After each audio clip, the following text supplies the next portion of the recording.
Hari ahantu hatandukanye mu bikorwa bitandukanye hakenerwa ko abantu barahira kugira ngo igikorwa kibe cyuzuye, nko mu bukwe umuyobozi arahira cyangwa abantu binjira mu itsinda runaka.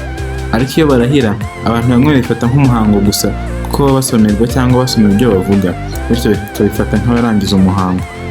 Nyamara ntibatekereza ku buremere bw'indahiro iyo ari yo yose. Indahiro iyo ari yo yose ifite agaciro gakomeye cyane. Kera abantu bajyaga bagirana ibihango bakiyemeza kudatatira igihango, ugitatiye kikamwica. Iyo yari indahiro bagiraga kandi bakayikomeraho. Ariko biratangaje kubona umuntu arahira ko azabana n'undi mu bibi n'ibyiza kugeza batandukanyijwe n'urupfu, akabirahira noneho hadaciye kabiri ukumva ngo batandukanye. Umuntu akarahira kubahiriza amategeko uko ari, ariko hadaciye kabiri agahanirwa kurya ruswa cyangwa kurenganya abo ayoboye. Mw'abantu, ubundi iyo umuntu arenze ku ijambo yarahiye ko azarinda yitwa ikigwari. Uretse no kuba ikigwari, umuntu urenze ku isezerano yagiranye n'undi aba ahemutse. Turabizi ko icyizere ari ikintu kigoye kubaka. Rero iyo wagihawe ukagipfusha ubusa, ntushobora cyangwa se biragoye ko wakongera kucyubaka uko byahoze. Umuntu wakugiriye icyizere ukamuhemukira, kugira ngo yongere kugirira icyizere biragoye. Ku bantu bagambanira icyizere cy'abaturage baba basubiza inyuma igihugu, kandi bituma abaturage batakaje icyizere ubuyobozi, ugasanga umuturage atakaje icyizere yumva ko abayobozi ntacyo bamumariye. Numva byajya biba byiza nyuma yo kuvuga amagambo y'indahiro umuntu akavuga ikimuri ku mutima. Hari igihe abantu babivugamo umuhango bakavuga kubera ko ari amagambo bari kubasomera bakayasubiramo, akabivuga atabikuye ku mutima ntanabiha agaciro.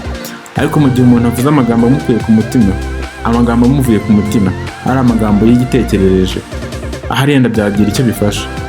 Hari igihe erega uvuga ijambo uri kurisoma nturihe agaciro, ariko iyo ari ijambo watekereje ukarivuga, niyo ugiye kuritatira ubanza kubitekerezaho.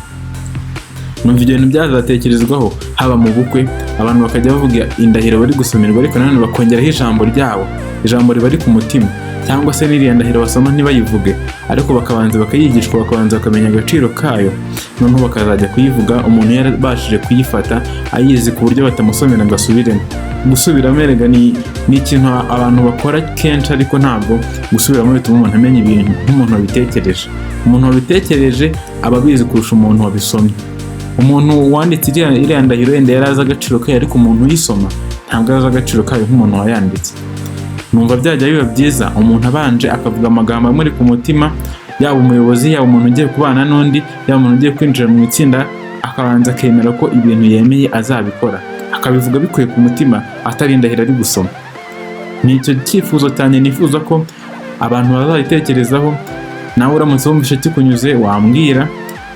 Abapadiri, abapasiteri ku murenge, aho hantu hose n'igihugu, mbese perezida agiye kurahira nabwo babitekerezaho, akajya abanza akavuga ikimuri ku mutima mbere yo kugira ngo asomerwe ariya magambo, cyangwa se akazayigishwa mbere yuko ajya kurahira, akayavuga ariko amuvuye ku mutima, ayarayafasha azi agaciro kayo, atari ukuvuga ngo ni ukuyamusomera. Ko ntekereza ko akenshi abantu ibintu tutabiha agaciro kubera ko twabisomewe, kubera ko tutabivuze ngo tubivuge bituvuye ku mutima, twaba turi kubisoma.